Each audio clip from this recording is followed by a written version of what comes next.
given by the individual host and their guests do not necessarily reflect those of Para X, its affiliates, or its sponsors.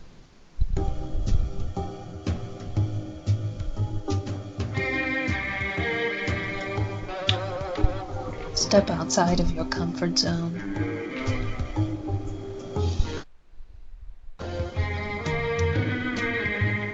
See the world with a whole new perspective. Join us and experience the unexplained on the Paranormal View. And welcome everybody right here to the Paranormal View on the ParaX Radio Network. I want to thank everybody for taking the time to be with us tonight, those listening here in the chat room and those from around the world. We appreciate each and every one. If you are listening in the chat room and you have questions tonight, you can private chat them to either Henry Foister or Ceiling Cat, and we will get those answered for you. If you are listening from somewhere else around the world and you'd like to come over to the chat room, go to para-x.com and click on the Chat Now button and just sign in, and you'll be with all these wonderful people. You'll be able to interact with them and interact with us and ask questions and everything. And if you don't want to come to the chat room but you have questions, you can go to the paranormalview@gmail.com and send us a question. Just put it headline question and we will get those answered for you. So with that, tonight we got a great show lined up, and with us we have Barbara Duncan. Hello, everybody. And we got Jeffrey Gould. Hello. Okay. You guys did hear the music and everything intro? Yes, actually. Oh, good then. So Share Sounds works. So, we got a lot to really talk about. I mean, it's been raining here. It's been raining everywhere. We're still supposed to get a whole bunch of rain tomorrow. They said we could. Not raining here, Henry. Well, it's raining here, and they're talking like flooding here and everything. So as long as it don't get into my basement, I'm okay. So, but yeah, it's cold. It had been running in the 80s and 90s, and then today we woke up and they said, "Oh, it's only going to be in the mid 60s all day today." I said, "Oh crap!" And they were right. It's been chilly all day. So, with that, Frost will be on the pumpkin soon. Yeah, very soon. That's what I'm afraid of. So, Jeff, you or Barbara got anything you want to say or add before we get started? Barbara, anything on your side first? No, just the usual. Okay. Well, I've got a script being read, publicly table read at WeMakeMovies.org group, which is meets Wednesday night right in Hollywood near Santa Monica Boulevard and Vine. So go to WeMakeMovies.org and go to the upcoming events and look for their writer workshop for this Wednesday night. Okay. I guess why don't you just go ahead and introduce our guest, Jeff? I mean, we got a couple hours. Lots to talk about, yes. Well, tonight's returning guest is the always welcome Thomas Wertman. He's a former dean of the American National University, and he's the state director at MUFON and co-director at Cleveland Ufology Project. And having studied business human resources at Kaplan University, Thomas has learned to read people when it comes to interviewing UFO witnesses and abductees. So welcome back, Thomas Wertman. Yay. Hey, I want to make a change to that, though. There's one change now you don't know about. Actually, as being the co-director of the Cleveland Ufology Project, I did step down from that since our last talk on there. I got to the point that there's so much going on out there right now. And I wanted to start moving into more private research, and I had to clear the slate somehow. And I kind of decided to step back and say, okay, let's let somebody else take over for a while. Yeah. So I kind of backed out of that, and then wouldn't you know it, it wasn't more than a couple days later, all of a sudden everything started popping up. More people started wanting some assistance in certain areas. Oh. So there goes all that free time again. But it's going to be interesting. So you're still kind of working with them, just not as the co-director. I stepped down as director, and I just told them if I can make the meetings, that's fine. Because what was happening is we were doing monthly meetings, and the group has been around since 1952. Look at that, 1952, continually meeting, oldest meeting group in the world. And I enjoy the people there. I love the people there. But when I was doing a meeting on each month, I was putting together for a 3-hour talk to keep the conversation rolling that night. I was preparing for 3 days to put all that stuff together, because what I'd do is I'd get the videos, I'd get audio clips, research the things and find evidence behind stuff on the outside, and then put together this whole program, and not necessarily do it all the time, but at least to keep conversation rolling the whole night. And I thought, well, do I keep spending that, 3 days every month just for that 2-hour meeting, or do I take and put those 3 days into something else?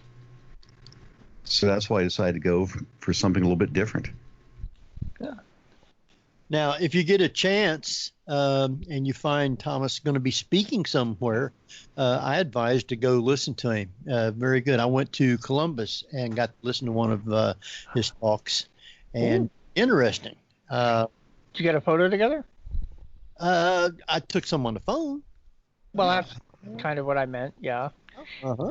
I'll have to bring my selfie stick along next time. Exactly, yeah. but I do have one coming up, though, and here's an interesting one.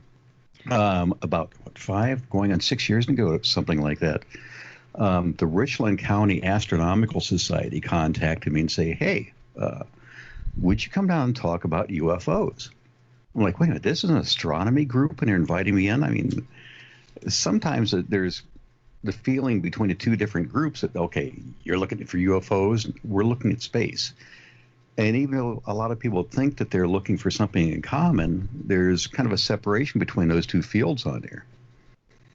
And I thought, well, what the heck? I'm that type of person. I'm game. I'll go down for it, I went down, did my first talk, and it was actually well received. The people were very receptive of it on there. You had some that said, I don't believe in this stuff, which, there's all types out there, and you have to appreciate that.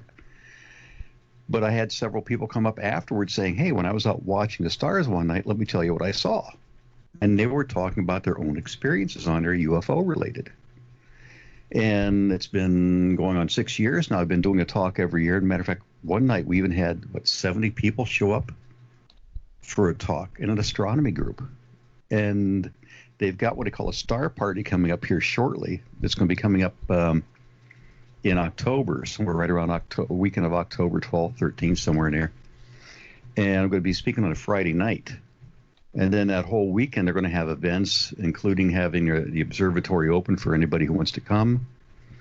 They've got a minor fee for that to cover their expenses. But they've got a 37-inch telescope down there, which is one of the biggest amateur telescopes in the country. And they just spend the whole weekend out stargazing. A great group down there. And I'm just appreciative of the fact that they're willing to have me come down there and talk each year. What I'm going to talk about this year, I don't know.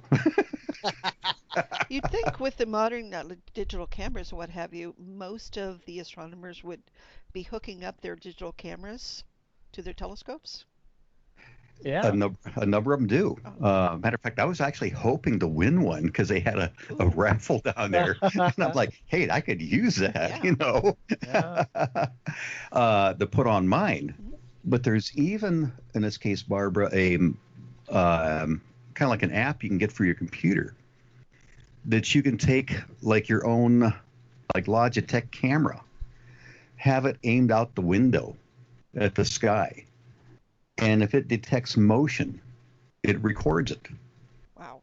And they're calling it like a UFO type thing. UFO detector kind of an app? Yeah, UFO detector on their type app. And I get the logic behind it. I mean, it's a good idea, but the problem that I've got in my area is the ambient lighting around, and then the sensitivity of the equipment. Like bugs and birds and. Exactly. We get a lot of aircraft over my house, so that's the big thing right there. So But essentially, it's like the ghost detector app, which just sort of makes blinkies. Yeah. Yeah, except that if you probably were someplace rural, something like that, very low ambient light, it could be, something very valuable. Oh, certainly for that. I mean, picking up meteors, for example, would at least be. Right. I know the astronomy club said they had a fireball came over, it lit up the whole observatory the one night. Wow. Yeah. Now, since the last time you was on, you went to a big conference in New Jersey. How did that go? Well, that was interesting. I debated about going and not going, and then finally said, I need a break, number one, from work. And number two, they asked me to speak at the investigators training over there. And I thought, okay, this will be interesting. I'll do a session. I told them what I would do is I'd do one on computerized software and do training on different programs and software tools you can use to help do investigations. And as I started doing it, Henry, I was the first one out of the gate. So here we are. The conference officially began like on a Friday. So here we are on Thursday morning at 8 o'clock. I got in bleary-eyed. I drove in from Ohio into New Jersey the night before. So at 8 o'clock, I'm up there in Cherry Hill, New Jersey. Oh, okay. I know Cherry Hill. And they said, okay, you're the first one out of the gate at 8 o'clock in the morning. I'm like, oh, boy. What more can they do to me? And I start getting ready to talk. I get up on the stage, and there was about 60 plus investigators in the room, something like that at the time. And I look out in the audience, and who's standing in the back of the room but Travis Walton? In New Jersey? In New Jersey. Sweet. And for those that don't know who Travis Walton is, he was the one who went through an abduction situation back in the 1970s that they made the movie Fire in the Sky about. Grr. Well, there's another one out that was done by somebody else that's much better. Oh, good. Jennifer Stein redid one a few years ago. Ooh. And it's a much more accurate portrayal of everything that went on. And I'm back there. I'm up there talking. I'm like, oh, crap. What's he saying? Uh-oh. What's he saying? What's he saying? What's he think? And he stayed in the back room the whole time as I did my talk.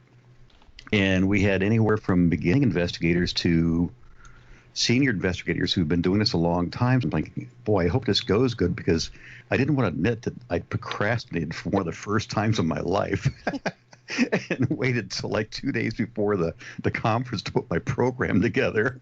I hate doing that, but I'm like, okay. And I looked out and I saw our director of investigation talking to our international consultant. I'm like, oh, am I screwing up this bad? But then afterwards, Travis stayed the whole time. I talked. I did my presentation for like an hour and a half. And then they gave me word afterwards he could let me go for another half hour to an hour if I wanted to. Oh, if you insist. Yeah, exactly. And they said that the feedback was fantastic, which made me feel really good. And then I got asked to be invited on some other projects that they've got going for MUFON when they saw what I could do. And what made me really feel good is on the next night, Travis Walton made a comment on how fantastic he thought the training was for field investigators. And I'm like, whew, that's a relief. Wow, do you see that first guy up on the stage? Whoa. And also I felt good because our director of investigations made a comment. She goes, that first guy who did that talk was just incredible on what he could do. And it's a real good compliment, because when you're doing investigations, a lot of times, like I may do a lot of stuff, research from my computer in my office. I may go out and do stuff individually out in the field, and you don't necessarily get that feedback from anybody on there. You just do your job and keep moving forward. And when you get the feedback from somebody like that, it just really makes you feel so much better. And that's partly what the conferences do. And when they started going into the conference then, one of the people I wanted to see was Luis Elizondo, who was head of the Pentagon's program that they ran for a number of years. Matter of fact, according to him, they're still running it. He just stepped down, and somebody else took over who's now unnamed. But I wanted to hear. Now, this isn't Project Blue Book. No, it wasn't Project Blue Book. Project Blue Book was actually one which evolved from like 1947. You had like Project Sign and Project Grudge, kind of migrated into Project Blue Book, which ran until right around the 1969 time frame. And that was the one run by the Air Force. And one of my friends actually has some of the actual files from that were left in a house by a former investigator for Project Blue Book that we've reviewed. No smoking guns here, by the way. But the project that was done at the Pentagon was one that Harry Reid, who is a senator from Nevada, was pushing the different appropriations committees to get some money allocated for a program to basically look for technologies, advanced technologies. And Luis Elizondo was the head of that program once they got it rolling. And he was the keynote speaker on a Friday night. And I didn't know what to make of the guy because I'd seen him do a couple of interviews on like Fox and a couple of networks out there. And I'm like, okay, is this guy for real? What is he? But he seemed to be a very down-to-earth person on there. He got up and started doing his talk. And basically says, I'll come out and I'll tell you what I can tell you.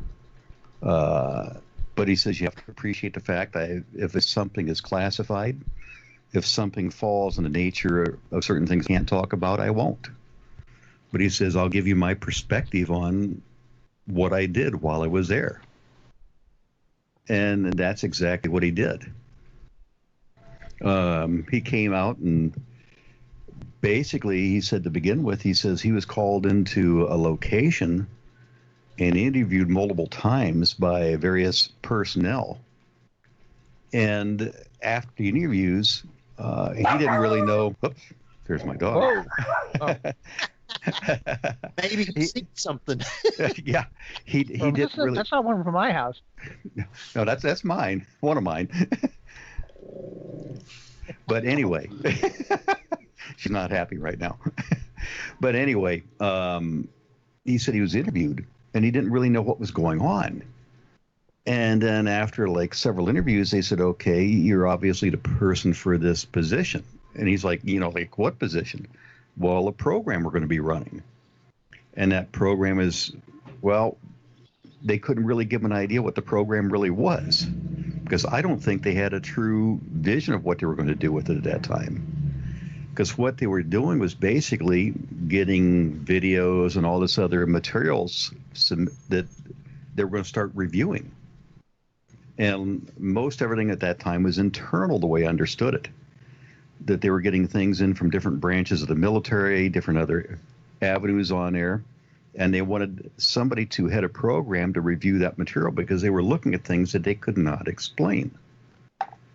So they thought, well, let's get our own organization going. Let's review this and let's see if we can find an answer for what some of these technologies, what these things are that people are reporting and seeing. So he took over that program and then basically said, this is what we're going to do to put it together. And he realized that, in being in the government, that he had so many different supportive groups out there he could utilize, that when stuff started coming in, the way he's saying, sometimes you get a ton of stuff coming in. Other days you'd just be sitting at your desk almost twiddling your thumbs because nothing was going on. But when stuff would come in, what they would do is they may have to go look for radar data. Well, you've got different branches of the military. You've got the FAA. You've got all these things potentially at your disposal on you could probably connect with. So he just started getting these things in, say, okay, let's send this out to so-and-so and have them give us an opinion what this is. Let's send this to so-and-so, have them give us an opinion what it is. And in the process, though, what they weren't doing is telling everything. They were just saying, look at this, basically, or look at this and say what you think this is. They weren't giving them the whole picture. Really, this was like a UFO program at that point. So let's just kind of hold some things back from them. Because if you start attaching that word UFO to things in the government, it may develop the chuckles, and next thing you know, your funding could get cut. Well, in this case, the program is called Advanced Threat Technologies. So that really could imply, is this something maybe Chinese, Russian, or some group that we don't know out there? So they ran the program. And when some of the information that your listeners may have seen on the internet via YouTube and different other medias out there, some of the videos where they showed the jets intercepting objects out there, he said basically the reason I can talk about them is they were not classified. He says classified information I will not talk about. But he says those videos were basically vetted. They went through the videos. Any information in the videos regarding like location, times, and stuff was all removed. Things that pilot conversations had going on, including certain information which could potentially identify the, let's say if it was a Navy plane, what ships they were associated with, their locations, any armament they may have had on board, any technologies they may have had on board. Conversations on those lines were being cut away. So he said that's why people were seeing little clips of maybe like 2 minutes long. And they were complaining we're not seeing the whole thing. Well, they said they had to, certain things were being cut out because of potentially sensitive information on here. But he said these were things that were coming in and that they were looking at out there. Now, he didn't say that these were alien ships by any mean on air, but he just said that this is what the program was doing. And he says that he just got to a point that when he left the organization, he went over to a group now called To the Stars Academy. When he went to the other organization on there, he basically says, I will not talk about the classified information, but this is not classified. That's why he can talk about it. And to me, he just seemed very down to earth, very open. He complimented MUFON for the job that they've done, along with Peter Davenport of National UFO Reporting Center, for at least going out, like in this case, MUFON, for collecting data, which he says is extremely valuable out there. And even in this case, old data out there from older cases on there. Because to him, you want to look for, the way I see it, commonalities between different sightings. Let's say, for example, a project I'm working on right now. You look at a certain region, for example, in the country. What type of objects are being reported in that region? What shapes are they? Are there certain times a year these objects may appear more than others? Are there certain times a day they may be more seen? And you start looking for common factors between them on here. And by going through, let's say, our database, I can go back through and I can pull a lot of that stuff up. I was fortunate enough to meet with Cheryl Costa, who just put out a book on data. And I met her at the conference, and she actually spoke on her Henry at our conference right after that. We had our conference in August here in Ohio. And it gave me a lot of ideas I can use on how to glean data from databases on there. But the challenge is, when you get that data, sorting out accurate information, sorting out inaccurate information. And then, to me, it's really like establishing, in this case, like a margin of error on what you're doing. And that's really a challenge out there. Because you've got so many people doing investigations, so many people putting information in. You have the general public to begin with filling out the reports. You've got the research being done, the investigations along with that. And when you get that many people involved, it's difficult to, I guess you could say, get a consistency across the board on interpretations on things. And that's one of the things that MUFON is working on right now. And that's one of the ideas that we did behind, like, the training to get more people on the same page on techniques that they're utilizing. But I was actually very impressed with Elizondo on there with his talk. And there Now, was. I'm curious, what line do they draw to classified when it comes to UFO sightings? Are they looking at strictly, sightings, obviously everybody sees them, how could it be classified? But is there contact? Is that when it becomes a classified information? There wasn't a defining line for that, but the interpretation I put on there is it doesn't have to be contact. You could have, in this case, a sighting which is basically unexplained. And I think that's where you get that at. Let's say, for example, that somebody's on a military installation and they see an object at a certain point. They identify that location. They utilize their methods within the military to scrub it and say, okay, was there any aircraft in this area? Was there any of this in this area? And they're doing a similar process to probably what we are behind the scenes. And then when they see that, wait a minute, there was nothing in that area at that time frame, and you have people who are very credible witnesses reporting it, that's when it becomes maybe something that is being classified also, especially depending on where it's at. If you're around certain bases on there. So it's not necessarily what's being seen, but where it's being seen. I think that would be the bigger factor, where it's being seen at. And let's say, for example, are there other sightings in that same region? You could potentially have something, let's say, for example, crossing the U.S., seen at multiple places along let's say, a line going across the whole U.S. But if you see that data is pointing at, hey, wait a minute, something was here, something was here, something was here, going all the way across the U.S., and you don't find data saying that, wait a minute, there are aircraft at that time going across the whole area, that may move into that classified region. So wait a minute, we can't explain this, and we don't want the public to know that something was traveling over us that we had no idea what it was. I assume. Go ahead, Barbara. No, I was going to say that makes sense. I was also thinking around military bases, they probably don't want the general public knowing that there's any sort of sightings around that. Oh, you definitely wouldn't around military bases.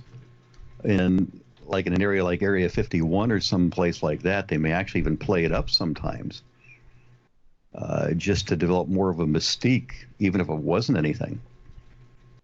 Misdirection. Yeah, exactly. Misdirect them on there. Yep.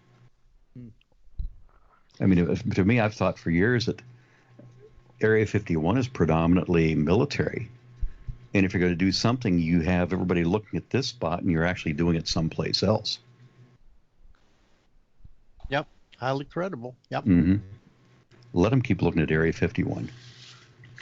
Some of the sites that I've been looking on and reading up on some stuff, they said that there seems to be a whole lot more, I guess, sightings or close calls with not just military aircraft, but civilian aircraft with UFOs.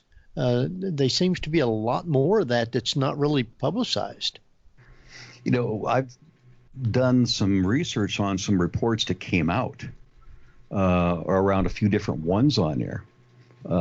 We had the one back up in Oregon last fall where different commercial flights reported seeing an object up there.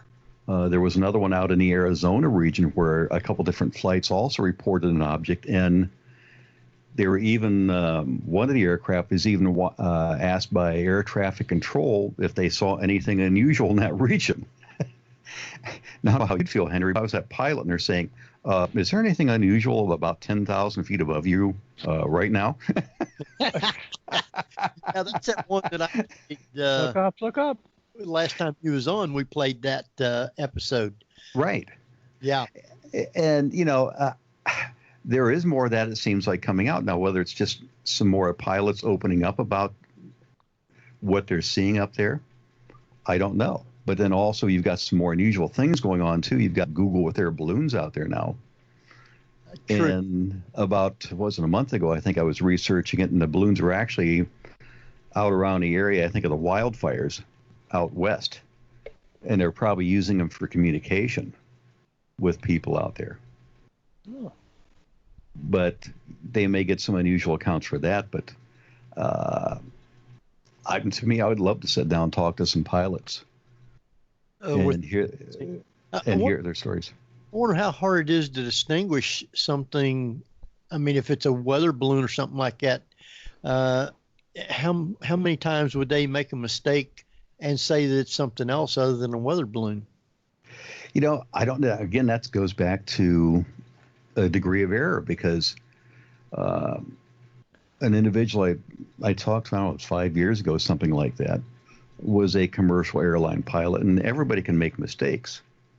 But the mistake he made that night is we were out doing a sky watch, and he was shining a laser pointer at an aircraft. And I said, "That is an aircraft." He goes, "Oh, no, it's not." I said, "You want to bet?" And I have an app with me right then. It shows me what's in that region. Yeah, you better run for the hills in, because they're going to be looking for you. Oh, you got that right.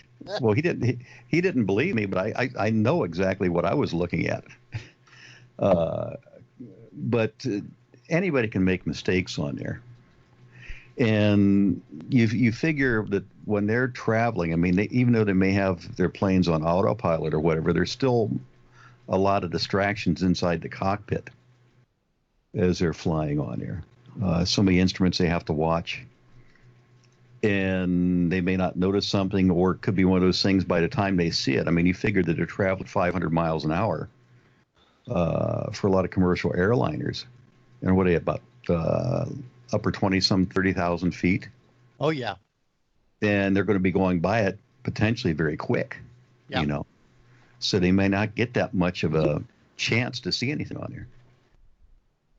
I have a question from the chat room. It's from Tabby, and she wanted to know if you had any information about a UFO sighting in Clarksburg, Maryland in June of this year. I would have to look that one up through a database. Okay. Off the top of my head, no. Just because the fact that, like, MUFON itself, we're receiving hundreds of reports a month. At our peak, we hit like 7,000 reports in 1 year. Yikes. Yeah, exactly. And it's hard to track everything going on in every state on here. And unfortunately, I couldn't tell her off the top of my head, but I could look to see if we had something. Now, one thing that she can do too, if she's ever curious, is there's a couple places she can go to. One is called the National UFO Reporting Center, run by Peter Davenport, and she can pull Maryland up. In his little database there, she can click on a link that shows, in this case, what basically sightings have been reported.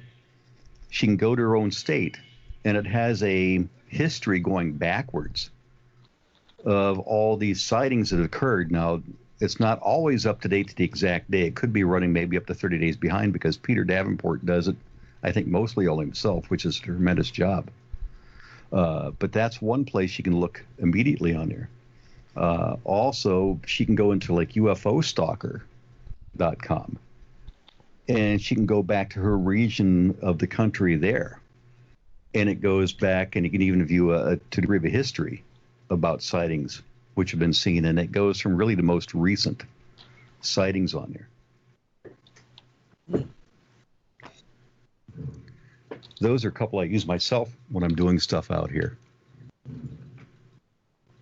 And I was on a site today looking stuff up, and it said that the U.S. Was the top reporting country of 464 sightings in the United States. And this is just for the month of August. Canada had 64. I'm sorry. Yeah, Canada has 64. United Kingdom had 60.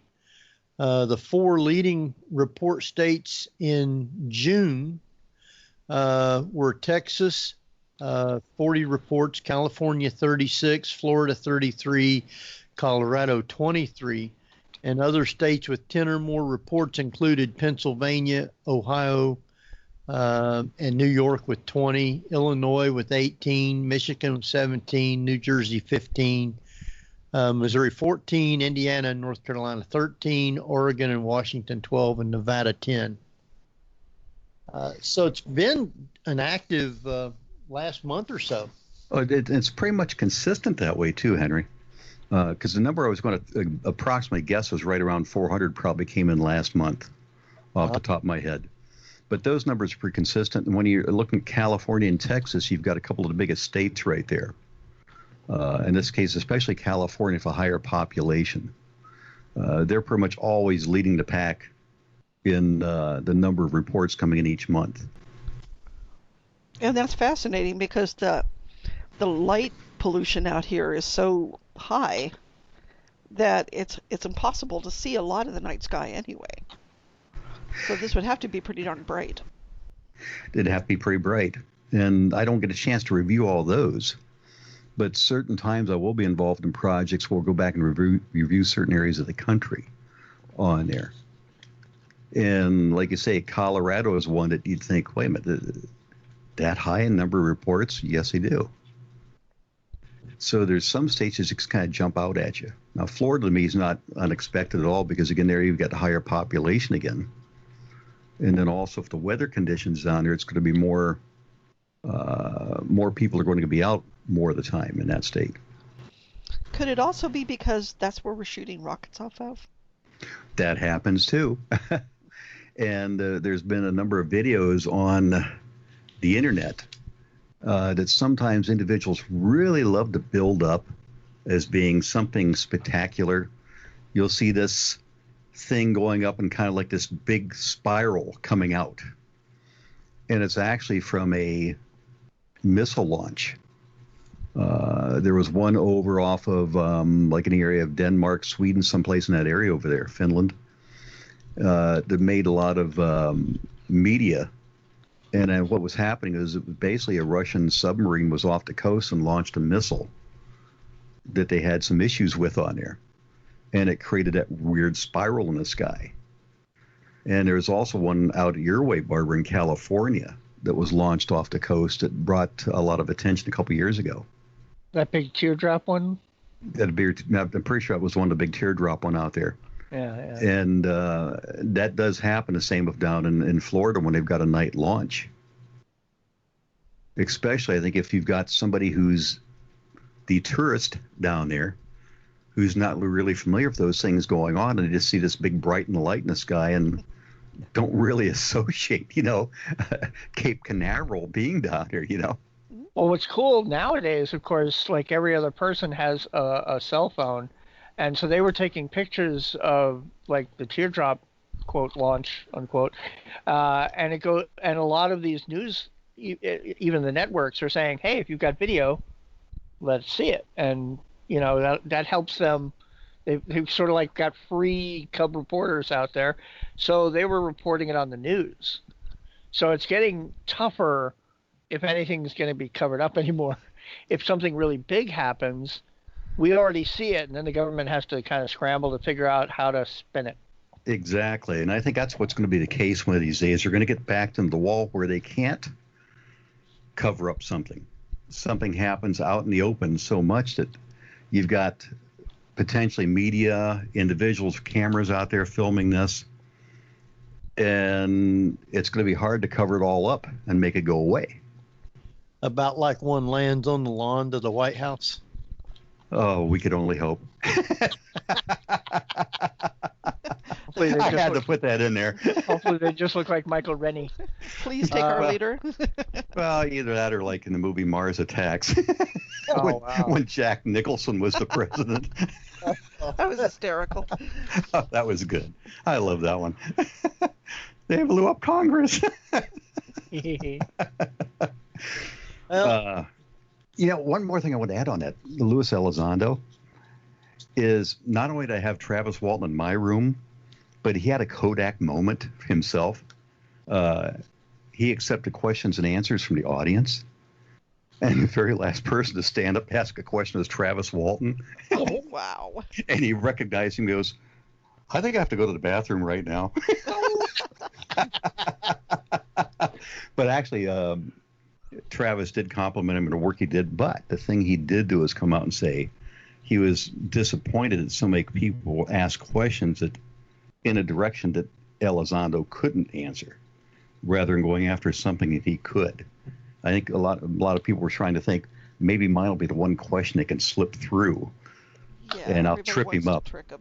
Yeah, and this guy was way too sharp for that. Way too sharp.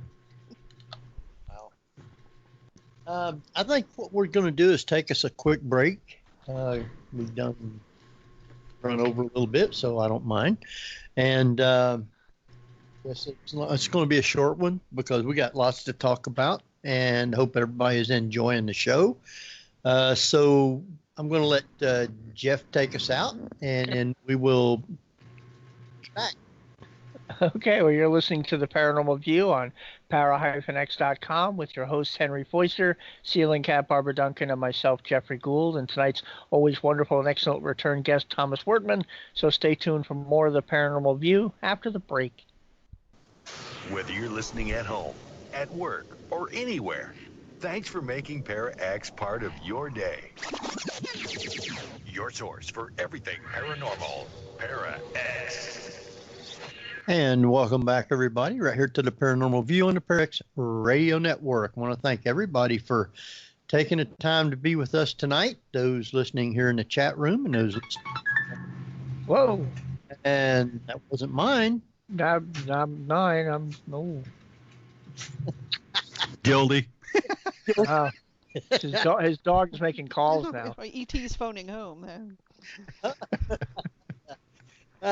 Listening to the Paranormal View right here on the Para-X Radio Network. And as I said, I want to thank everybody for being with us tonight, including those from around the world. And speaking of around the world, Barbara, where do we have listeners from?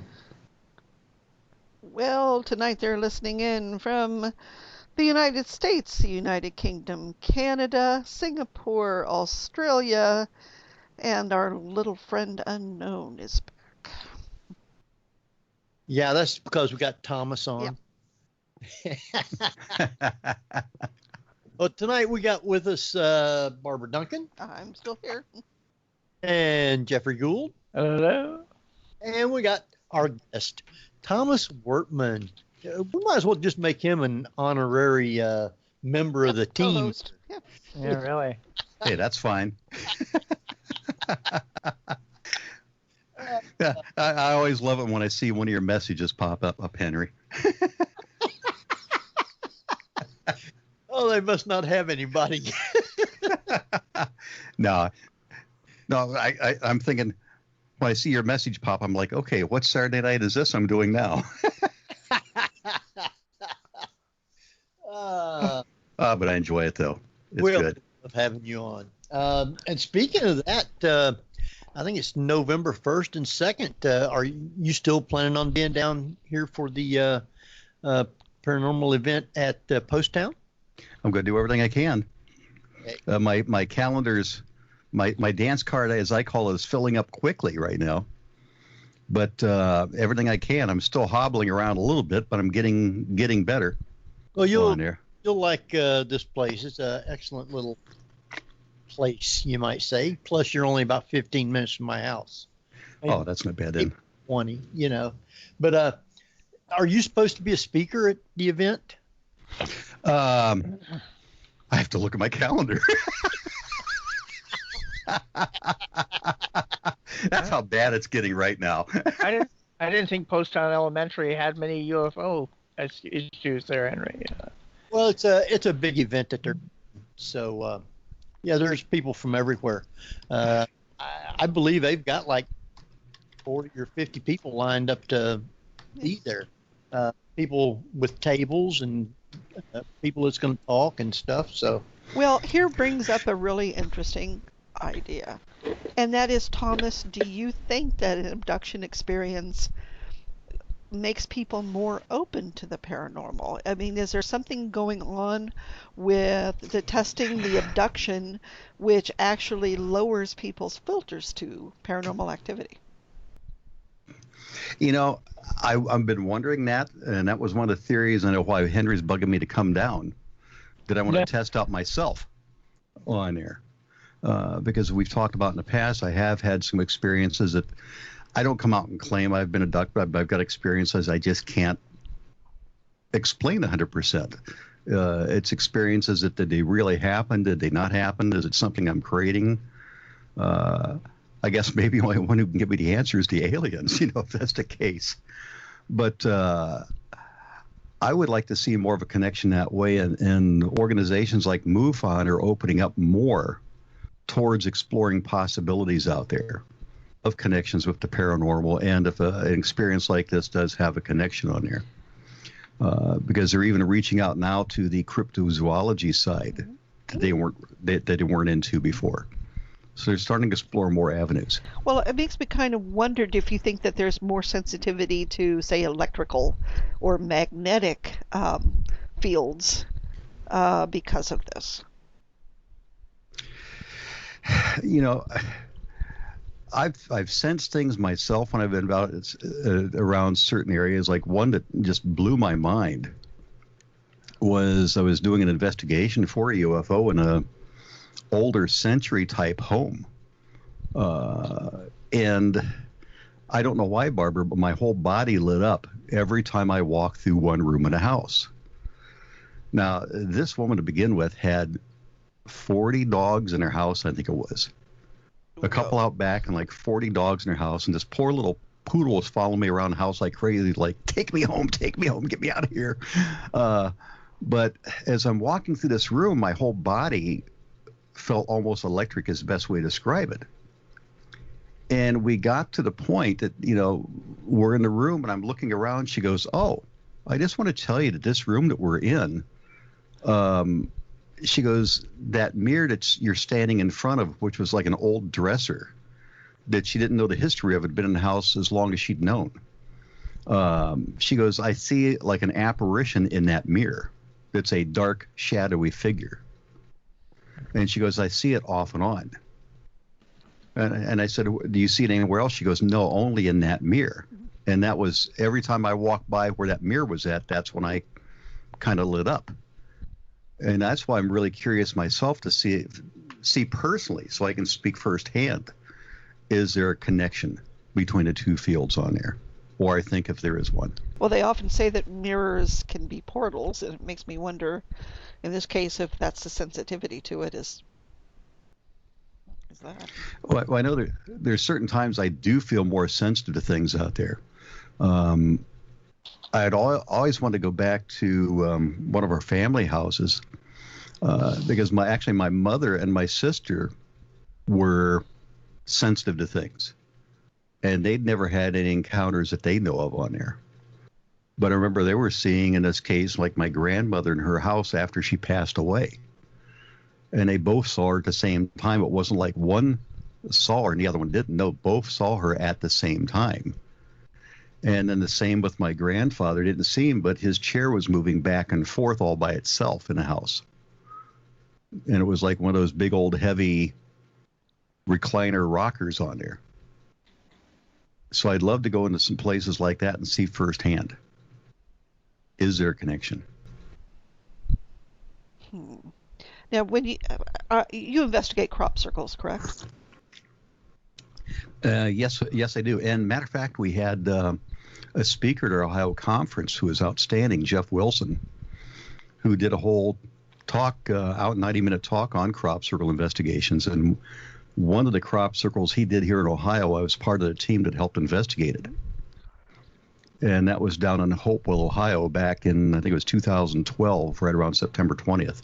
Now, is still one of the leading theories that it's sort of a microwave feature that causes the crops to bend the way they do?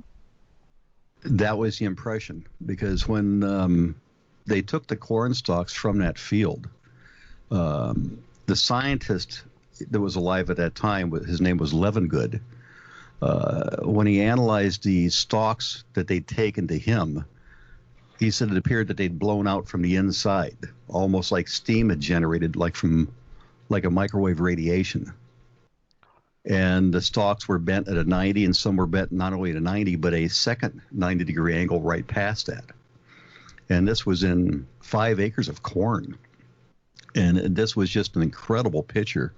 If your listeners go to the International Crop Circle Research Association, ICCRA, I believe it's called, they can find pictures not only of that one, but other crop circles that Jeff's group has worked on.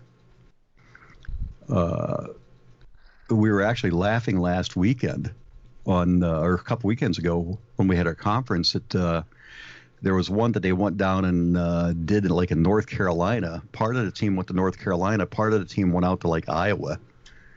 And the ones that went down to North Carolina hit the real thing. The ones that went to Iowa didn't.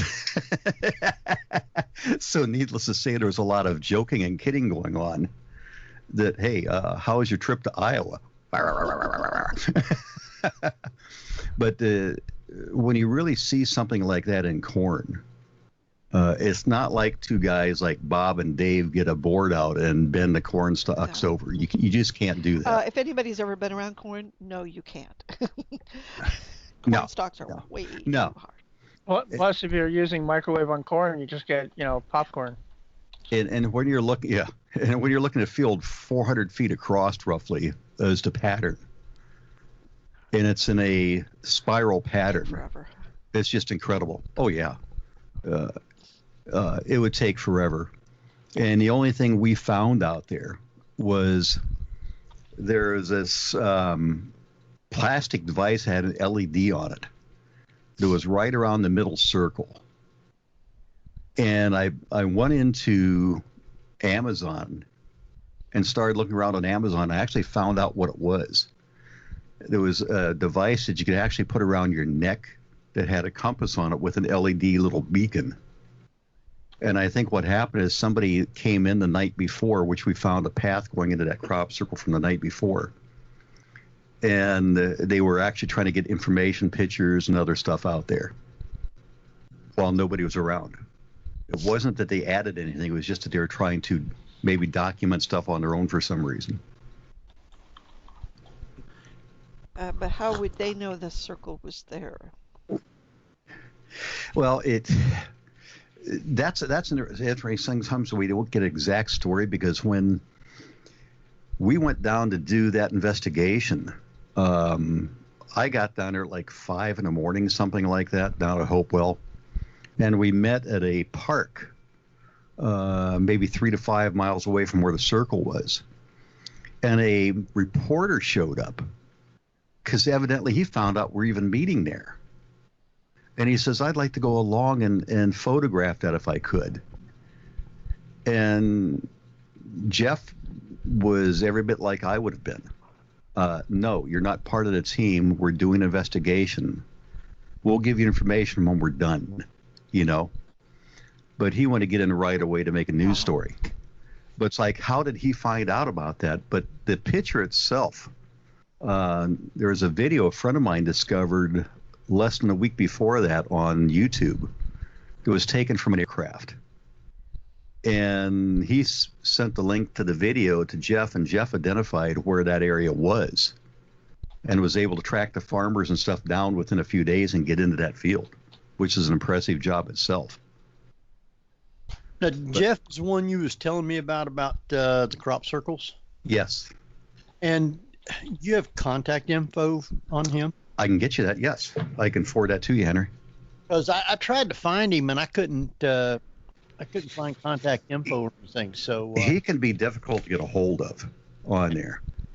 I had a challenge just trying to get him for our conference, but if you can get him on, he's great. Okay. I'll see what we can do on that. Okay. So I do have a question from Dark Moon, and the question is, Is there a connection between orbs and UFOs? Well, can I say positively? No, I can't, but I believe there is a connection, because the orbs themselves, they've sighted some in our region up here over Lake Erie. Out over the lake, I've had some credible witnesses talking about the orbs they've seen off the lake, and they weren't boat lights or things like that. They're actually orbs floating over the water. We've also had in this case individuals reporting objects coming out of the water, which would fall in the category of USOs, and they came out of the water and actually traveled over to witnesses. And I can't deny that there's a connection. One of the old-time investigators, going way back to the 70s on there, was saying that he had kind of this aha moment when he was in a building and saw some orbs, and then the thought crossed his mind, wait a minute, if I'm outside the building and this thing is in the sky, I'm thinking it's a UFO. He says, what if they're not the same? And they may be that connection between them on there. I can't deny that. Now, Thomas, you remember... Wow. I can't remember which astronauts and if it was the International Space Station, but they also claimed to see orbs going through the spacecraft. I can't remember which one that was either, Barbara, but I do remember the story. And what did they conclude was coming from? Was it cosmic radiation? If I remember correctly, that's what it was. You're testing my memory now, Barbara. But I think that's what it was in this case. Where were you on like July 27th, 1952? I can't even tell you what I ate last night. Come on. Heck, in hashtag games, I get laughs making jokes about why did I come into this room. No, I just remember. I can't remember if it was Neil Armstrong or. One of them was saying that they kept seeing orbs flying through the spacecraft. And what it was, I'm not sure if they ever came across anything of what it would be. You know, there's so much out there. I cannot remember on there the whole story about that, but I do remember the orbs going through the space station. I cannot remember the outcome on that one, Barbara. I wish I could. I found it fascinating. Now you give me something to make a note on the research after this tonight. Well, there was always some time. I mean, the spacecraft itself was supposedly sterile when they went into it, so there wouldn't be dust per se. But these were large enough where they could actually see it, and I know that they were thinking that it's possibly cosmic radiation going through, but why it would be in the form of an orb is beyond. That I wouldn't know why that would be in the form of an orb. But I could see the cosmic radiation going through the craft. I mean, those craft themselves are paper thin, basically. Oh, yeah. And it'll be interesting with some of the new craft that they're going to be putting up there. The ones like Robert Bigelow's designing out, which are basically like inflatable, like a balloon that's inflated up there. Wow. It'd be interesting to see if there's more of that type of thing. Well, isn't that what they are building some of the pods on the International Space Station for? They're adding on, but they're all inflatable. Right, because they're lightweight. You can have this large room, basically, that expands out once you get it up there. And that way they can make this thing even bigger without at minimal expense, I guess you could say. Bigelow's kind of turning it, his technology is kind of turning into almost like a large hotel in a sense. Yeah. Hence. Like the space station in 2001. Mm-hmm.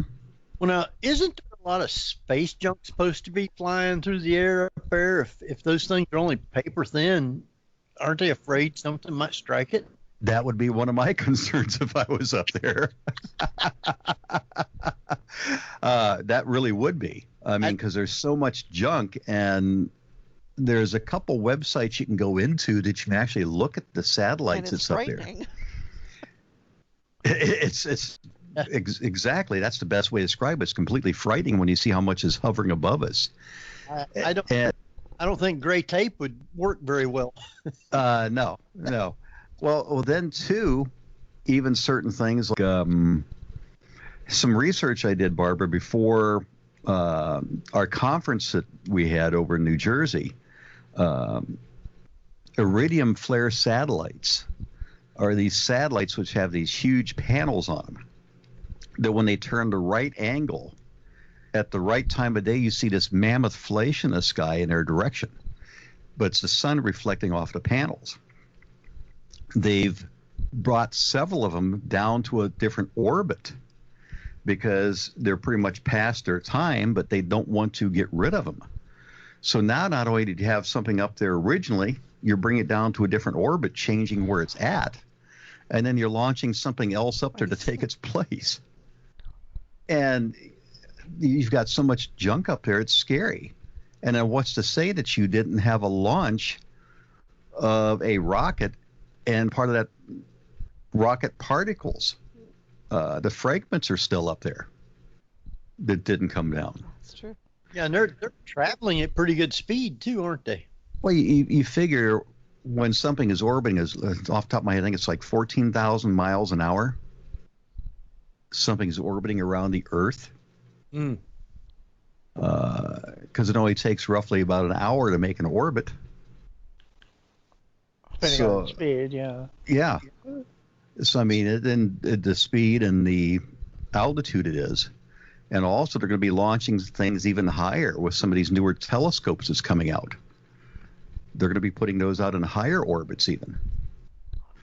So, I mean, there's going to be so much junk out there. I'd be afraid.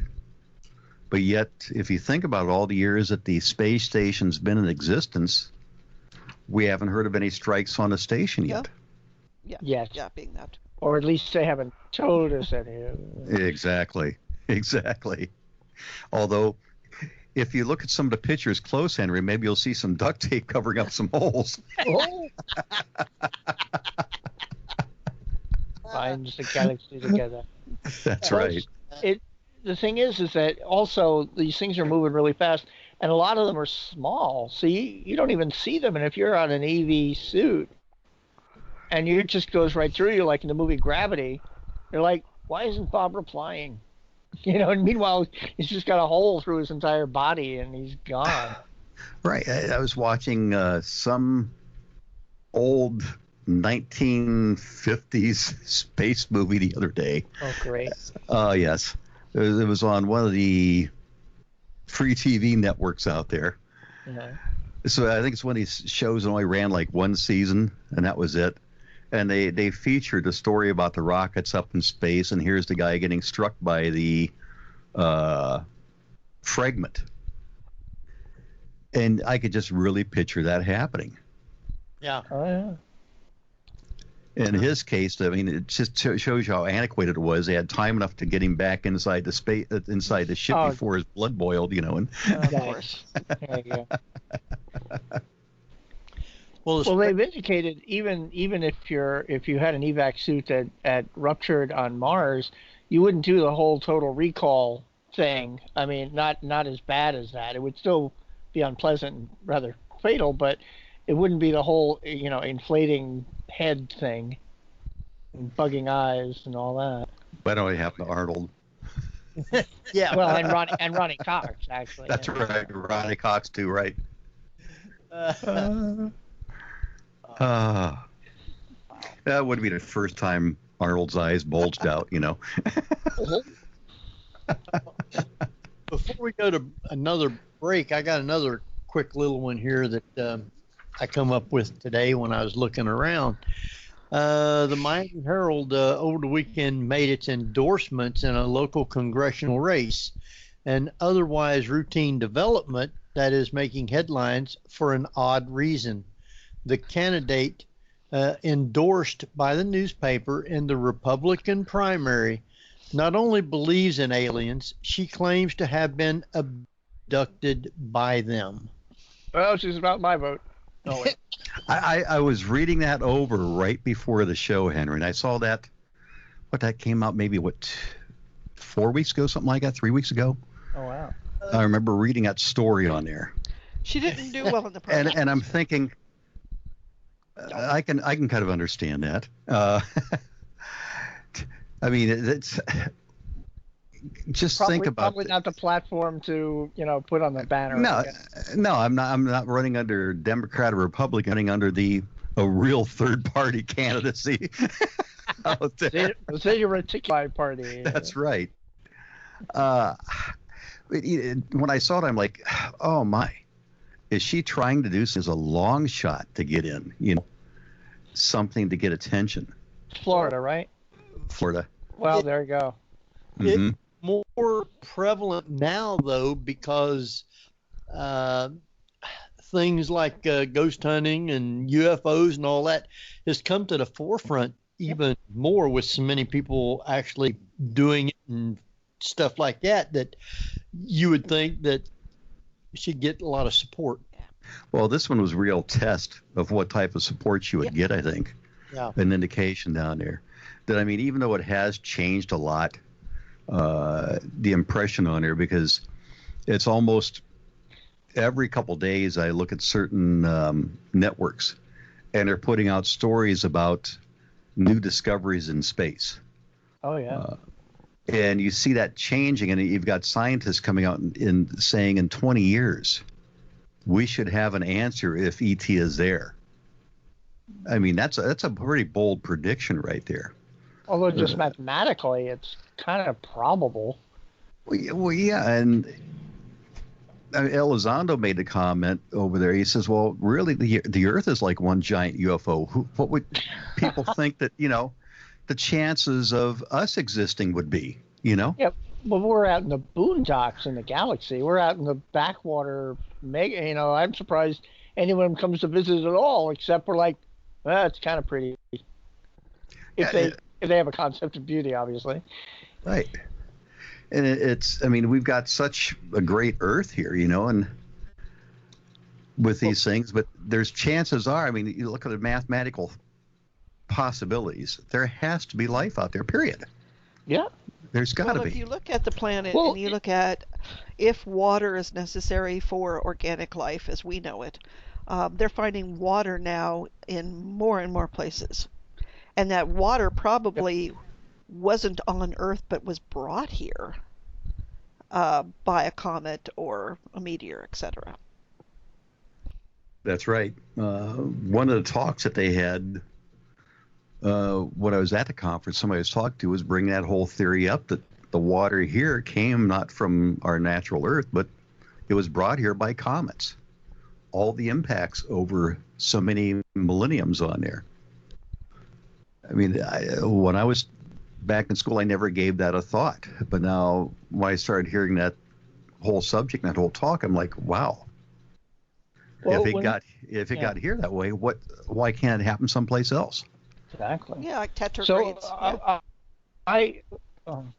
when I see something like the first ever Planet of the Apes movie with Charlton Heston, and they're going through the desert, and one of the guys say, Captain, life, and they get down there in this little green sprig, and I realize that is life. That's, in their opinion, they thought they were on a different planet, so they thought it was extraterrestrial life. So what if a lot of these extraterrestrial planets come to here because this entire planet biosphere is teeming with life, just not as much sentient life, but all the flora and the fauna. I mean, it may be just baffling to some other species. We're like, but it's just us back home. You're right, because, I mean, we've got such an abundance here. You've got plant life, animal life, I mean, microbial. You've got so many types.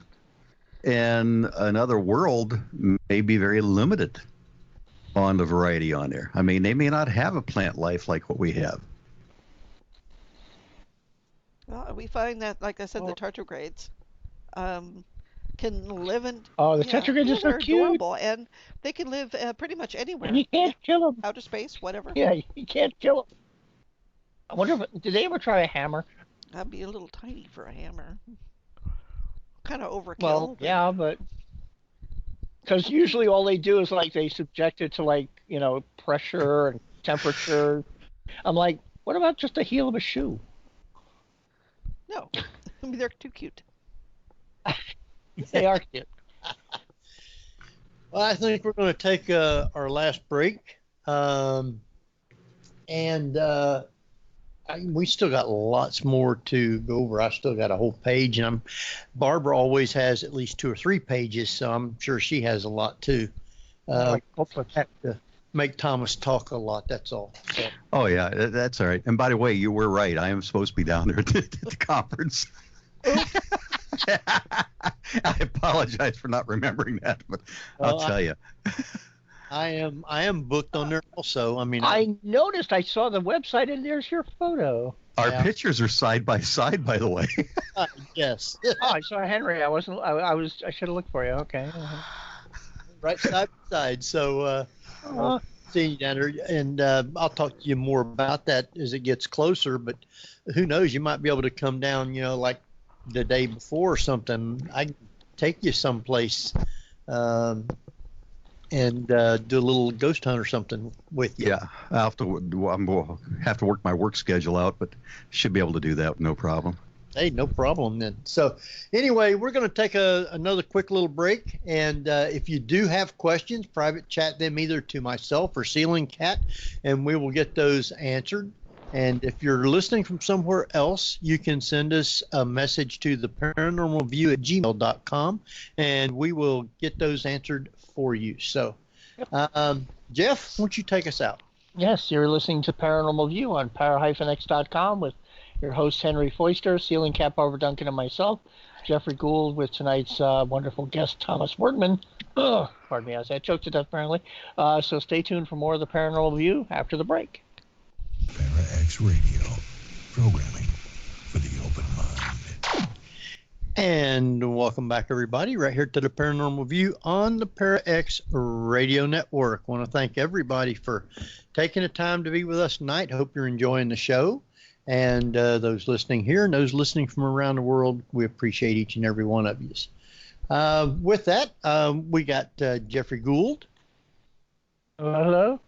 And we've got Barbara Duncan. I'm still here. And we have Thomas Wertman.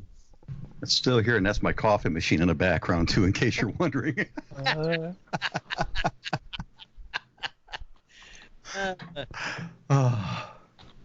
So during breaks, I have to turn up the volume on the mic, so then I have to make sure that I get it turned back down when we start the show back. I blast everybody's eardrums out, and I don't want to do that. So, but I was reading on like I said earlier today, on a lot of the stuff, and there was I guess a listing in Australia where they seen a barbell-shaped UFO. Have you heard about that one? I was reading a little bit about that one earlier today, and I've seen some reports on those before of barbell-type UFOs, which are kind of unusual. Percentage-wise, you don't see very many of those listed whatsoever on there. Some of the data I was putting together, I think there was only like a couple of them reported within like X number of years, even in certain states. Most all of them are typically the spherical shape, or even kind of like a Saturn-shaped object on there, as compared to the barbell shape. But that one is kind of unusual on there, Henry. And kind of odd, too, don't you think? Because if you look at, well, at least the 2001 Space Odyssey, that genre, where you actually have the gravity as far as a circular thing.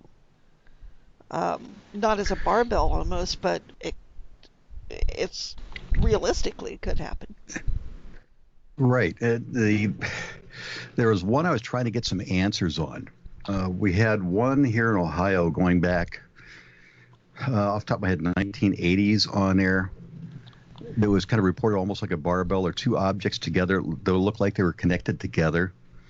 And the one observatory in the Cleveland area said it was a gaseous anomaly of some sort. And what the people were seeing is like Saturn and Jupiter side by side. It was giving the appearance they were being connected together. Yeah, that was the explanation given. And I tried calling the observatory to get an answer on that. And what are you guys talking about? And I said, I've got some questions. I'm doing some research. And told them I was looking at UFOs, but I'm doing some research out here, and I'd like to know about how is, if two planets were close together and appear to be connected, is it termed like a gaseous anomaly, and how does that occur? And I never got one response back from them. They probably said, there's another one of those UFO nuts trying to figure that story out. I have a hard time with that. Yeah, I mean, if they were very, very close together, I can see almost like the light blending together. But other than that, well, I mean, Saturn and Jupiter do conjunct, but not normally that close together where you could see it as a connection. No, and I replicated it, and they were reasonably close together. And to me, I would still like more of an explanation on how that can happen, But those barbell ones, that one like you brought up, Henry, that is unusual. That's more the rarity out there. Like I say, I've only seen a few reports of those come up. So I know there's all kinds of different spaceships. They talk about triangles and all kinds of different shapes. Do you think that might be different species of aliens having different types of ships like that? Well, it could be different species, or some of the stuff I was researching earlier this afternoon was going back to basically, the time thing. That maybe they're here now just in a different time. And if you look at it in that aspect, I mean, look at our technologies, how they evolved. You go from the horse and carriage to the Model E, 1950s cars. Now we've got electric cars that Tesla's launching up into space. He asked, what should I send up? There you go. But you look at it that way, and if we have different technologies here, what if we're not seeing a glance at different technologies through time? Very well could be. That may have the ability to come back, not just looking at something which is coming from, as the old science fiction movies go into, they used to say millions of miles away, but millions of light years away. What's not to say that it's something that's not traveling through time or interdimensional? Now, we've tried to send up spaceships with astronauts, not just our country, but Russia and probably a couple others. Not all of them are successful. Some of them's blown up and people's build. With all the UFOs that's supposed to be floating around, coming to this planet and everything, do you think that it's odd that one hasn't actually crashed in our backyard or something that we could actually see? That the government hasn't gotten to first? Yeah, exactly. But I think something has crashed, because I just have this, call it a gut feeling for lack of something better. Maybe it's because of my own experiences on there, like we talked a little bit about Barbara. But I have the feeling that they're not infallible. They make mistakes. And that was something that is like during one of the regressions on there, it came out, is they can make mistakes. They make mistakes too. Like, I mean, they're not perfect, And if they're not perfect, to me, things have had to crash, and things have had to been recovered. And kind of like you talked about there, Jeffrey, it's the guys in olive drab out there grabbing the stuff, or somebody who gets to it first that takes and ferries it away. Well, I mean, you've had the stories about Roswell and down in Missouri and things like that. if you stop and think about most of the Earth being water anyway, they may have crashed, but deep in the ocean, and we're not going to find it. Deep in the ocean, or going back to the old 1950s movies up in the Arctic, and buried under ice. That's right. Well, Exactly. isn't there supposed to be a hole up there somewhere in What? Arctic? Yeah, a hole where there's a base where the spaceships are supposed to be going down in. They have their You own. like the hollow Earth concept? That's it. It goes all the way through the Earth, but I mean, there's supposed to be a place up there where they even have restricted flight where you're not supposed to fly over that area. I think that's Antarctica, isn't it? Is it? Well, it's Yeah. one. There's some treaty that we're not allowed to go to Antarctica. We're like, what? Why? The penguins are there. Yeah, that's the story behind it on there.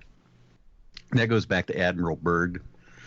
Supposedly took an expedition down there, and a ship was damaged because of, I guess you could say, a firefight with a UFO.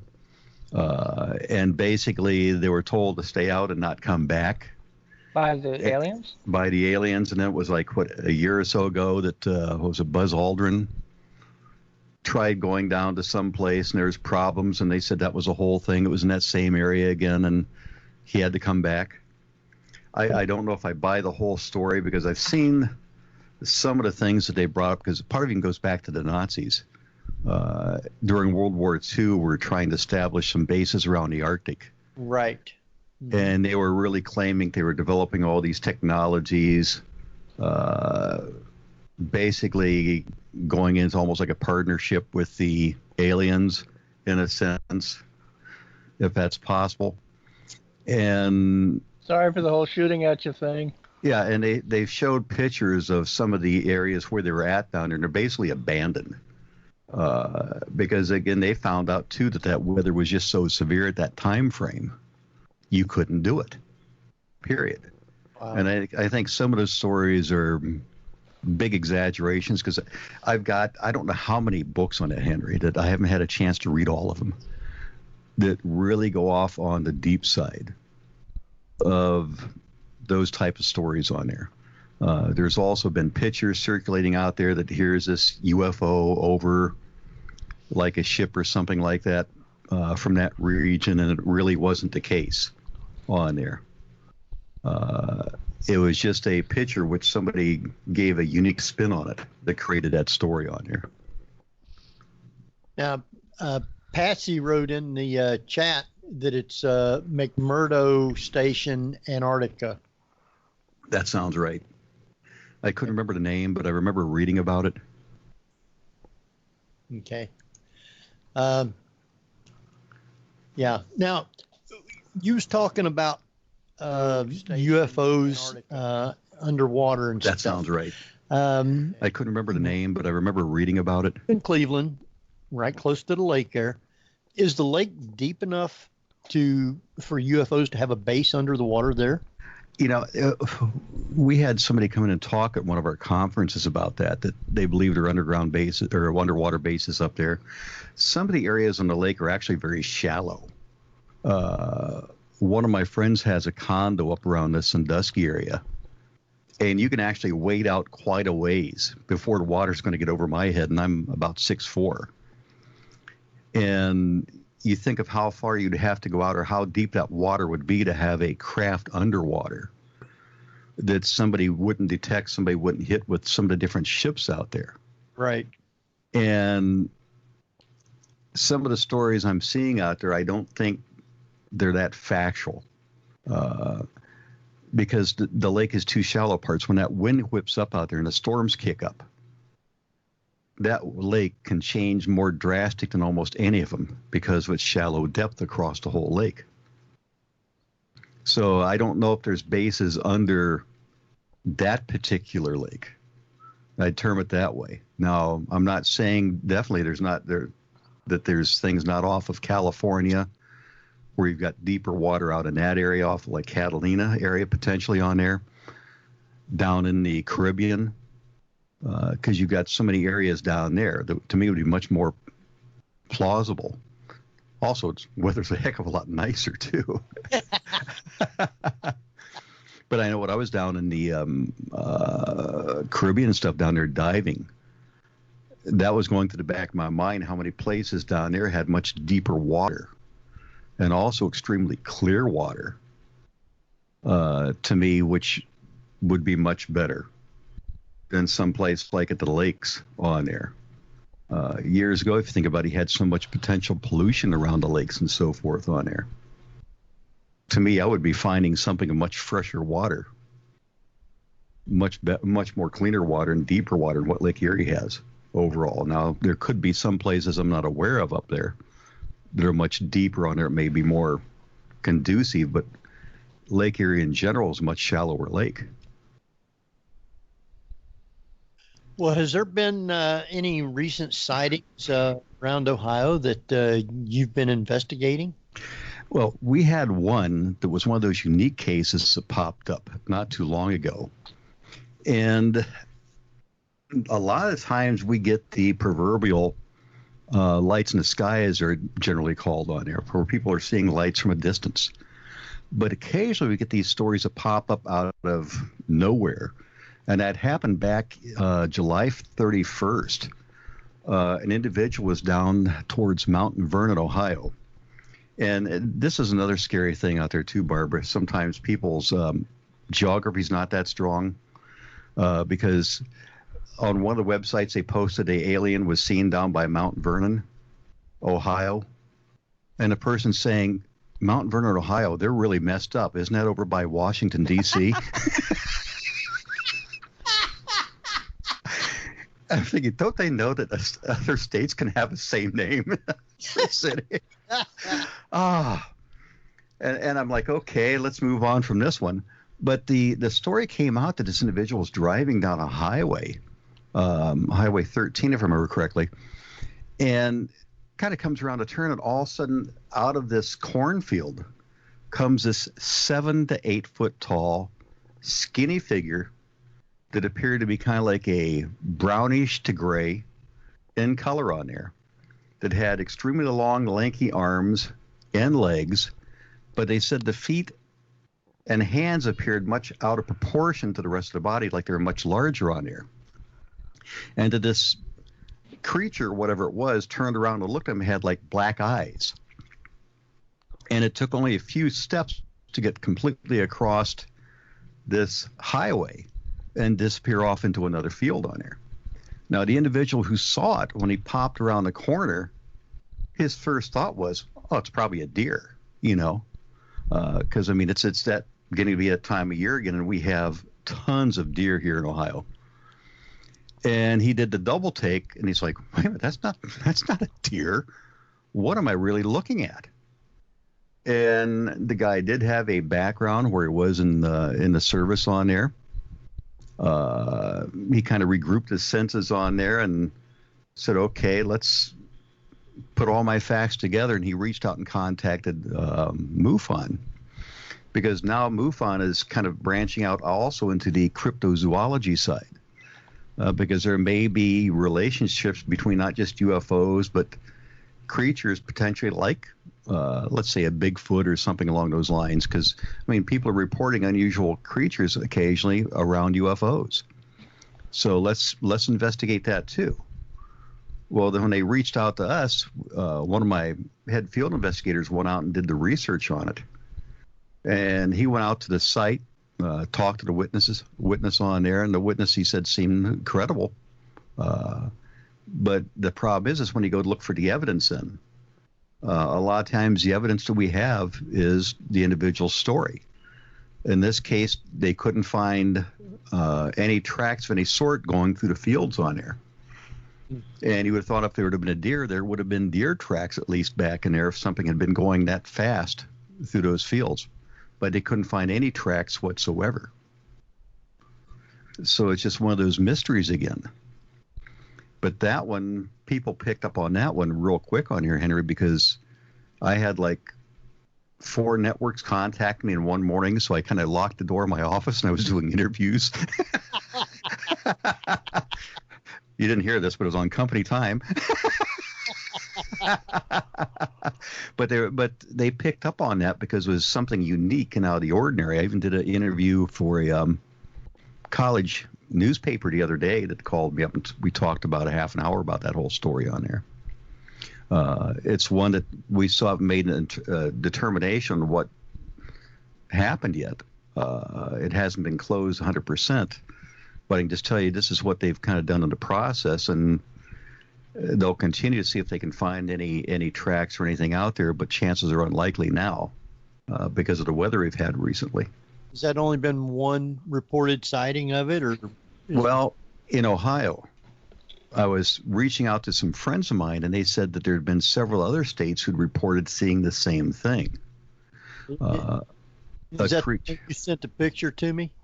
Yes, it was the one I sent a picture to you of. It was, again, kind of like a long, spindly armed and legged creature. Yep.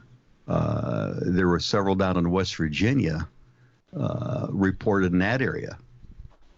Several years ago, we had a report in Ohio that we kind of wrote off as a hoax because the witness reported a creature that had legs were hinged basically backwards of a human. And they reported having something like a longer neck. Again, it was like 7 feet tall. But when they started researching it enough, what they were also discovering is the person putting out the story was also writing a book on cryptozoology. Wow. And there was a kind of like, okay, is this something you're trying to do to help promote your book and so forth? Well, that was one thing. I was pursuing a different avenue, but I couldn't find any results on it. But to me, some of the animals that have their legs hinged backwards are ostriches. Mm. Yeah, but they're not really hinged backwards. What you're looking at isn't their knees, it's the heel of their feet. Yeah. That's it's what kind drives me, yeah. Yeah. But I researched that side, Jeffrey, and there's actually farms down in southern Ohio which raise ostriches. Yeah. I did a Super Bowl commercial with an ostrich, so, you know. And I'm like, it's like, okay, at least it was something to look at, you know, to say, okay, let's try to even eliminate this. And I couldn't find any reports of people who had lost them down there where they'd gotten out. Wow. But the witness's description almost matched that of an ostrich or like an emu, something along those lines. Emus are cute. Yeah. Did they ask him how much he'd been drinking? No. But it's interesting, though, when you see the reports, a lot of the report contains in there, I was not drinking at the time at some point. Or nobody else in the car was drinking at the time. There you go. That does come out. Or the ones that you get a lot. And when the stories come out like this, I thought, I'm glad to see it's not only me. But I don't know how many reports I got from, like, United Kingdom. When you mentioned that earlier, they were very high in the reports because I used to do investigations over there.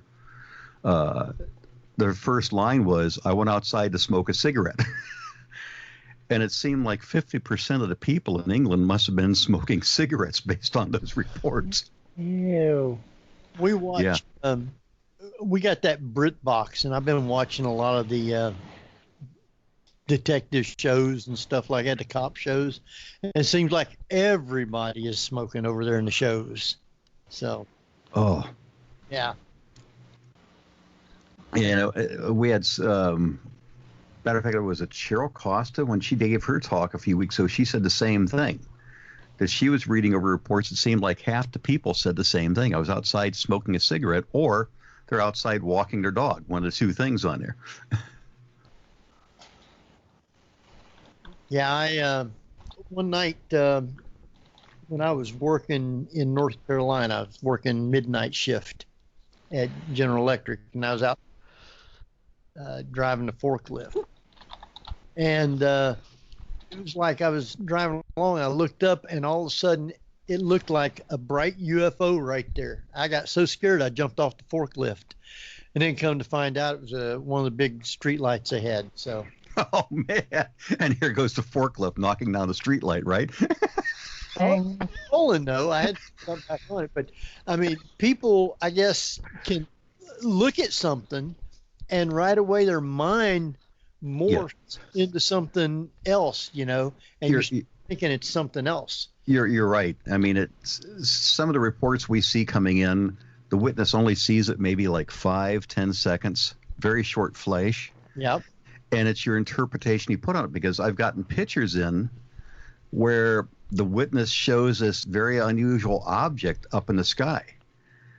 But then if you know what to look for, here the witness may be looking, let's say, towards the sun at a certain angle, and you see this object up there, and what they don't see is the pole holding the light away from the light pole. Mm-hmm. And you just see this object just kind of hovering in space. Right. And you're right. I mean, when you look at that picture, unless you really, really look at it close, you can't distinguish that pole is there.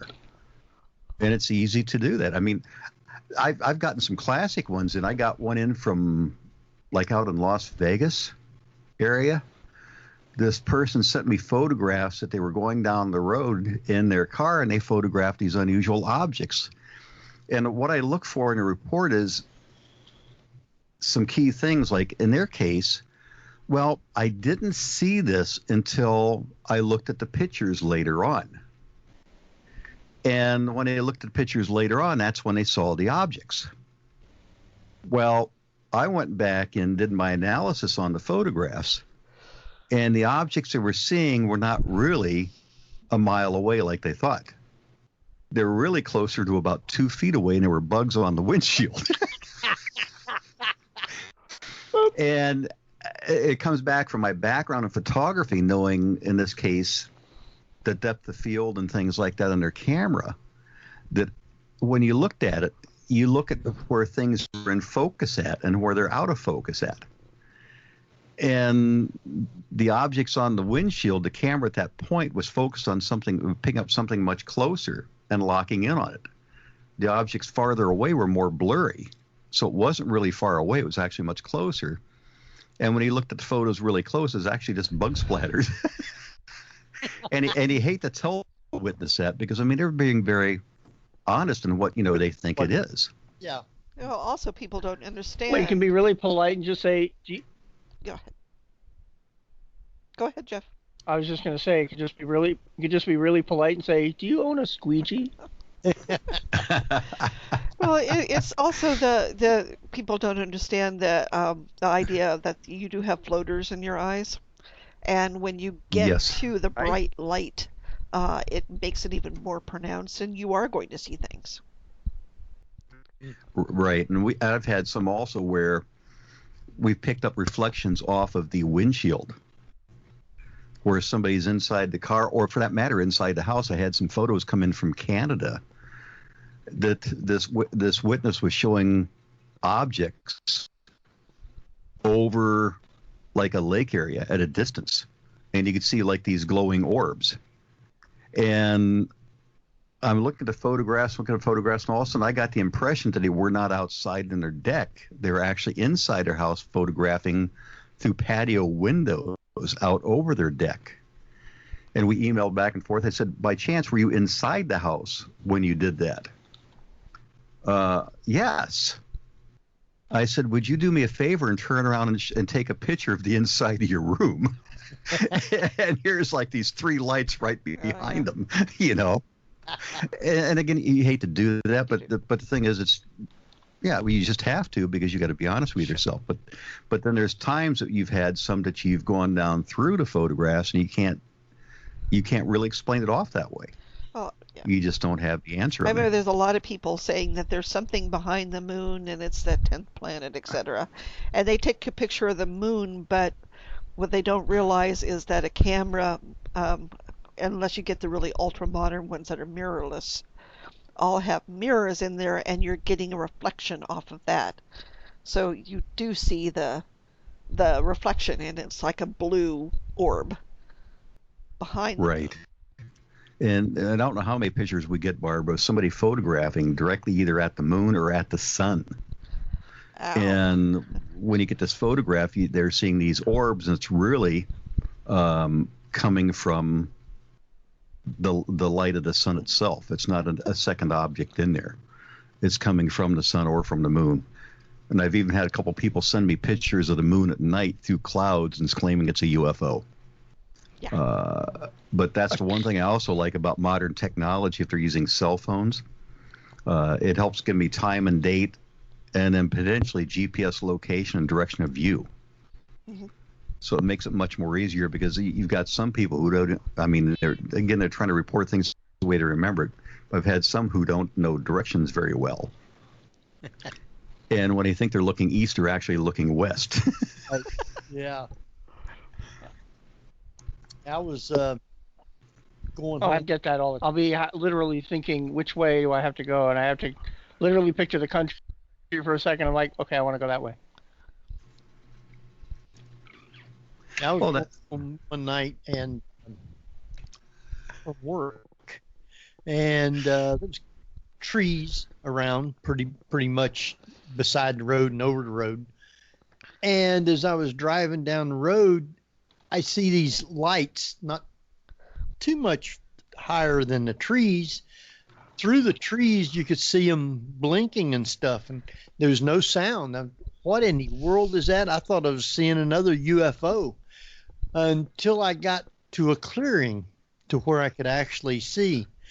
It was a plane towing one of those signs that was flashing. Oh. And there's no sound to it, but you could see lights, and it looked like a big spacecraft. Could have been a glider. Yeah, well, you couldn't tell until you got in the clearing, but yeah, I was ready to turn around and run the other way. Well, we've also got now newer blimps out up here in Ohio. I mean, you've got Goodyear Corporation, right? Who for years made the blimps, but now they're actually flying Zeppelins. And they've got a different sounding motor on them than what they had in the past. I used to get reports in from people who described seeing a blimp-shaped object, and they would say it would be illuminated and stuff like that. And one thing I liked is I've had contacts down at Goodyear I was able to reach out to, and they would confirm if the blimp was in that region or not at that time, and they were very good about doing that. And I had a few cases where they confirmed, yeah, you're right, it was there that night or that day, right at that time. Wow. But you think here the people live down that region, and they were flying almost all the time down there.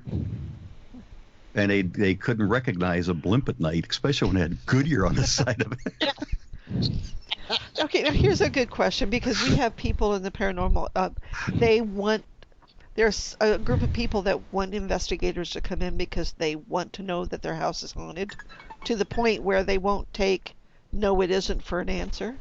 Do you find that true with UFO sightings, where people just won't take no for an answer? Oh yes, there's that famous saying, "I know what I saw." Right. And that happens.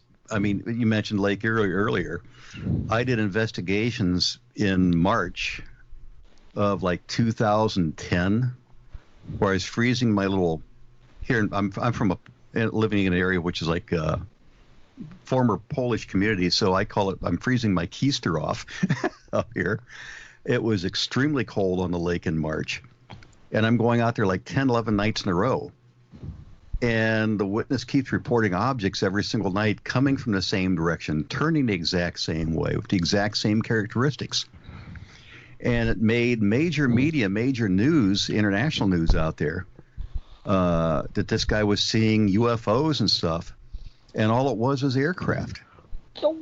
And here it is, 8 years later, people are still bringing that up. Well, remember in 2009, 2010, something like that, there were all these sightings over Lake Erie.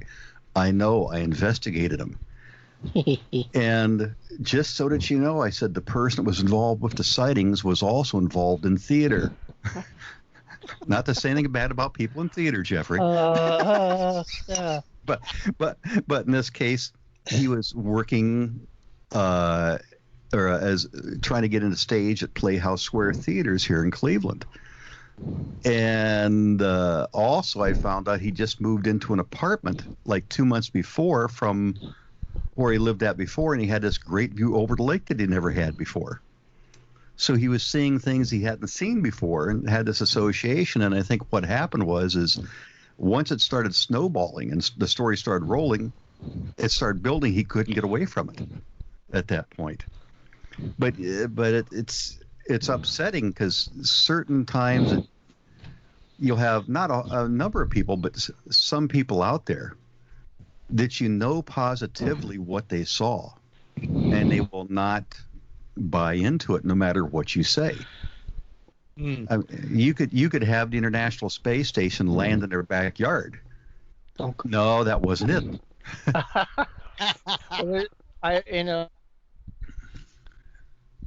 Things they pointed out, people are committed to being right even when they're committed to being right about being wrong.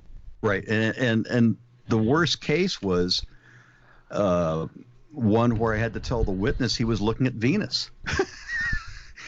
And I knew what his response was going to be before I even told him, because he was just so adamant about the fact that without a shadow of a doubt, this is the real thing. This is the smoking gun on there. And somebody who stationary and really pretty and bright. Yeah, and it appeared the same night in in the same location of the sky and had the exact same motion several nights in a row. It took several hours to go down there over the horizon, but yet it was summoning him, Barbara. It was calling him to come back out and look at it each night, and he was just so fixated on it. You could just see it's not gonna go good when you tell him what it is, especially when I even duplicated with computer graphics exactly what he was seeing and overlaid the star pattern over his video and said, "This is what you've got." And he just called me all sorts of names.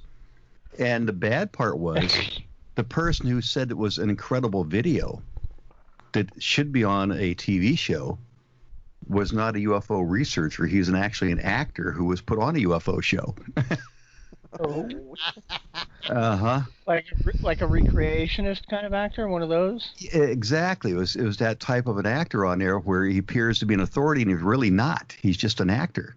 And well, I recreated Edouard René de Belay for a Statue of Liberty documentary, but that doesn't make me an expert on the Statue of Liberty. Far from it. And the unfortunate thing is you do run into it out there, just like in the paranormal field. And what you have to do is when you're out there talking to the witnesses, and most people just want an answer. They're looking for an honest answer. But you'll come across this occasional person that you just get that feeling right out of the gate. I know what I saw. You're not going to tell me otherwise. Matter of fact, I had a person at one of our state meetings that was describing something that the characteristics were of Chinese lanterns. And I didn't say that they were Chinese lanterns, but I said these are some factors that you want to look at when you're looking for a possible explanation. I said, what direction was the wind moving that day? And their reply back was, it doesn't matter what direction the wind was moving. This is what I saw. Were they moving in the same direction of the wind? That's all I'm asking. I don't know, but this is what I saw, and this is what they have to be. And you just know right at that point, okay, let's don't pursue this any farther on there. Let's let this one die. Our time has just flown right on by. It doesn't seem like it's been 2 hours, but it sure has. We got about 6 minutes yet. I know when does UFO sightings, are they like come in groups certain times of the year? How are they bunched up? Well, you tend to get a lot of the stuff during the summer times when most people are out. You tend to find that the numbers are higher, like on the weekends, especially in the evenings on there when most people are out during the summer, doing things during the summer. But what you find out also, if you went and looked, I think, at the whole year, you also have to look at that regionally too, Henry. You have to look at areas like, for example, you go down to Florida. Florida, you're going to have things more consistent across the whole year because of the better weather down there. California, especially like Southern California, you'd find things much more consistent across the whole year. But if you go into climates like what we have up here, like you said, we've had rain and so forth on there. The times when you have high periods of rain, or especially the snow, are January, February, late December potentially on there. The reports are going to decline just because of more inclement weather and people not being out. The other thing that I've done too is I've looked up some things that also show that it's also the reports change with the technologies out there. That when you had things being done by hand, you didn't see my reports documented, but now that things are done by computer, the number of cases are going up drastically. But what you're seeing is maybe a little change now where people are doing more things by smartphones and stuff like that. So now you have to kind of adapt over with your reporting method, I think, to go towards those people who are using smartphones pretty much all the time and not using computers. Right. Or like they say, you know, look, it's a UFO. Grab the worst camera we have. That's right. Exactly. Well, Wow. isn't it also that if you get people who normally aren't outside looking at the sky, now all of a sudden are looking at the sky, it's amateur hour, and they really don't know what they're looking at. Oh, yes. Oh, yes. And we get reports like that all the time where people are just describing what they're seeing. And you're right. A number may not know what they're looking at. I had one I'm researching now. I'm just about to close up where the witness was seeing Saturn. Everything they described on there was, okay, I saw this several nights in a row, the exact same place low on the horizon. And they probably hadn't been outside that much, but now they're outside, they're seeing something unusual. The same as with the International Space Station when it comes over. Oh, yeah. Mm-hmm. Time is just about gone. We have Ohio Jeff in the chat room. His name's Jeff Wilson. He's got books out called Ohio Legends, and we had him on a couple months ago. We're going to have him on not next week, but the week after with book number 2. So it ought to be pretty interesting. Everybody liked all the little stuff he has about Ohio, and it's real interesting books to read. So you can look them up and get them from him and everything. With that, I'm going to let Thomas give his information out, how to get in contact with him. If you've seen a UFO and you want to record it or report it, I should say, how you can do that, or if you want to follow him on his website. So, Thomas, why don't you do that real quick? Okay. If they want to reach out to me or check for local meetings on it, and go to ohiomufon.com. That posts all of our local meetings in the area on there. It also has contact information for the group. Or if they also want to get a hold of me, I've got another email, which is mufon.twertman, WERTMAN, @gmail.com is my own personal email. They can reach out to me on there. All right. Well, it's been another wonderful show. It just went by too fast. So I want you to stay on until after we're off, and we'll talk with you for a few minutes. Jeff, why don't you give out our stuff? My connection holds. It's you can go to facebook.com/theparanormalview, all one word, and you'll see all sorts of cool articles and stuff throughout the week. Our official website is theparanormalview.com, and you can click on archived podcasts of our shows and such like that there. And you can follow me on Twitter and Instagram at RealBadger, RealBadger. And like I say, if you're in Hollywood area, Southern California, go to WeMakeMovies.org, look under their events for Writers Workshop for this coming Wednesday, the 12th, and come not only see one of my scripts read, but my reading another person's, being a reader for another person's script. So there you go. Right. Barbara? You can find us all on theparanormalview.com. Links are there. There you are. And so now you know how to get a hold of us. And we appreciate everybody for taking time to be with us listening here tonight. And until next week, this is Henry Foister. Jeffrey Gould. We'll see you next week at the same time, everybody. You've been listening to the Paranormal View on the ParaX Radio Network. Join us again next week at the same time for more of the Paranormal View.